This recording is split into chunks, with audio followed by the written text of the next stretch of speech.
That's recording. There's the Canon, there are the boxes. I'll probably be able to hear the noise of the street. That is what it is, we just moved, so this is the basic setup we're in right now, and yeah, we should be good to film this. Hope I'm in the focus. Those cars are gonna be so annoying. I hope you can't really hear them too badly. Alright, hold on everybody. Hope you guys 10 seconds.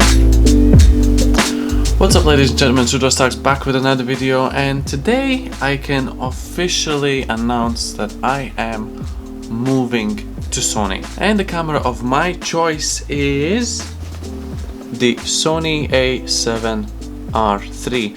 I'm pretty sure many of you that actually watch my videos from start to end and follow the descriptions and see the stuff that I use on my videos will probably notice that the last few videos I've filmed with Sony. Yes, I have officially switched to Sony system. I've finally given up as a many year Canon shooter here. I'm gonna try and explain the way how I got to finally switching to Sony. As you know, I've been shooting Canon for years, since like 2011, I believe. I was very looking forward. I was considering Canon 6D for a while because 5D series were kind of pricey for me. Then they dropped the 5D Mark IV, which was kind of exciting release for Canon, but then you get all the, I will dare to say, the crippled video functions of this camera. And then I was really looking forward for 6D Mark II, which took ages for them to develop and make and release.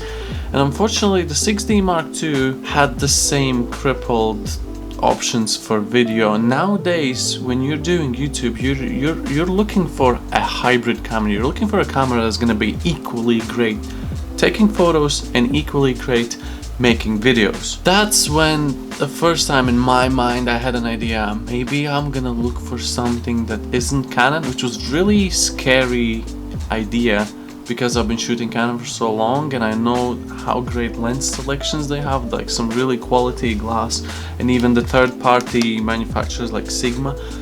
This is the old version of DG HSM 1.4, which is not great. It has a lot of aberration and stuff like that, but the art series are properly good, and like you can get tons of glass for you can get tons of glass for Canon. And then I was like, okay, I'm gonna look for something that does better video. And as of 2018 January, my YouTube channel dates back to this date, I bought my first mirrorless camera, which was Lumix, Panasonic Lumix G9, a brand new release for 2018, and I was absolutely loving this camera. The video features are absolutely stunning. It even has 4K 60 in-body stabilization, which was amazing. You can do like 1.5 second shutter speeds for photos, handheld videos. You can just, it was really good small camera.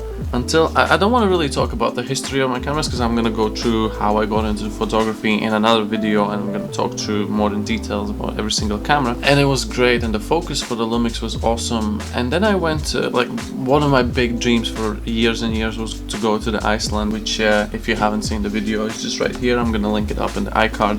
It's unfortunately just sitting and talking and showing you some pictures and videos. It's not like an actual vlog in Iceland, so don't get too excited. I've heard before about Sony's, and I was thinking like, oh, Sony's trying. It's good that they're trying. I've never really paid attention to Sony's. I've seen some really awesome looking nightscape images, long exposures made with Sony's, and that's kinda, was thinking that looks pretty cool. I didn't know much about Lumix cameras, didn't know much about Micro Four Third sensors, because obviously that's a Micro Four Third sensor, and I went to the Iceland thinking like, oh, this is gonna be awesome. I'm gonna film, I'm gonna take pictures, because it's really good at photos as well.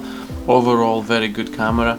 And then I got to the moment where I had to shoot northern lights at night. Long exposures, high ISOs, and Micro Four Third sensors doesn't really go along very well. I finally got my New Year's trip to Iceland booked, and I'm finally there. I'm finally seeing northern lights in Iceland, and I have this camera with me, and I was not happy. I was very much not happy. That's again a different video to talk about my heartbreak with the G9, and I was really not happy. And I met many other photographers. Obviously Iceland's a popular place for shooting northern lights, and some of them still had Canons and, you know, the full frame ones, and I met an American guy that had the Sony as well, and he showed me a few pictures, and I was like, wow, this looks really good. And I was looking at my pictures and almost thinking, wow, this is kind of crap.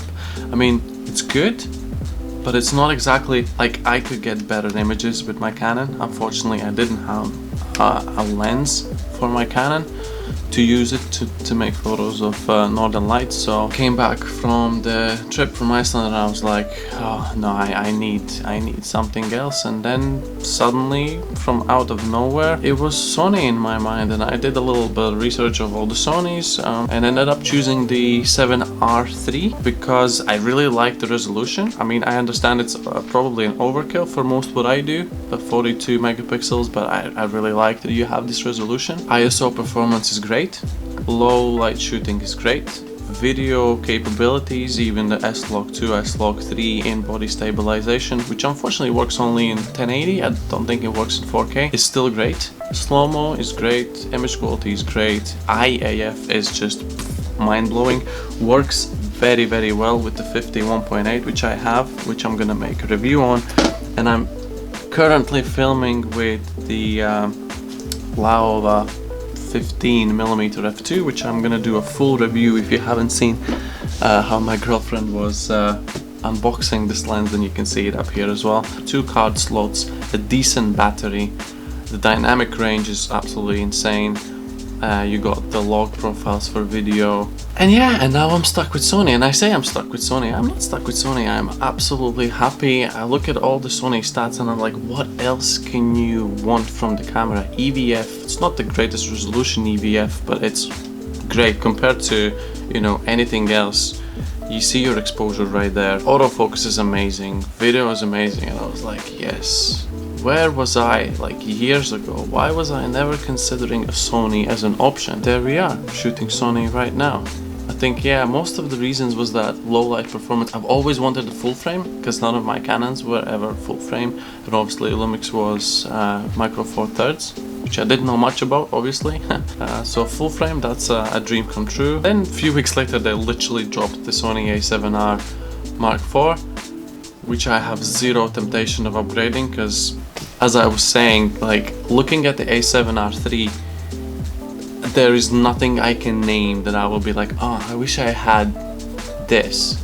There's literally nothing. Like there's anything, everything that I ever needed in the camera is in A7R3. Never been more happy than that. Obviously I'm keeping my Canon. It's gonna be a thumbnail work camera if I need, you know, if I need to have Sony in the thumbnail. I can't make a picture with the camera that is in the thumbnail. It doesn't make sense, yeah.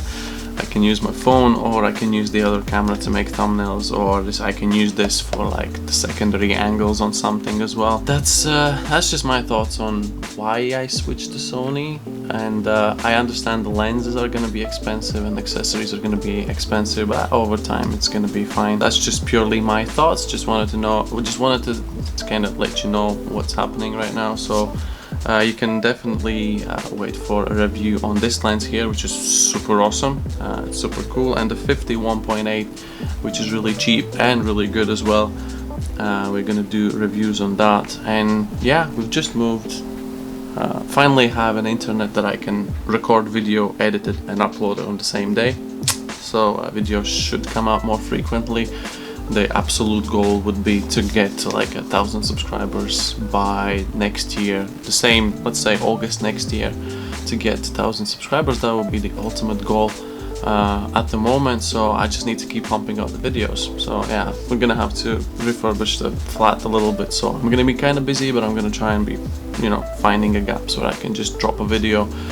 Yeah, I'm going on holiday in 2 weeks, so let's hope I'm gonna film something awesome there as well. And yeah, that's in short a long year Canon user switches to Sony. Thank you very much for watching, guys. Make sure to check around the other videos that I recommended as well. I've got some samples from Lumix slow-mo with some lens reviews as well.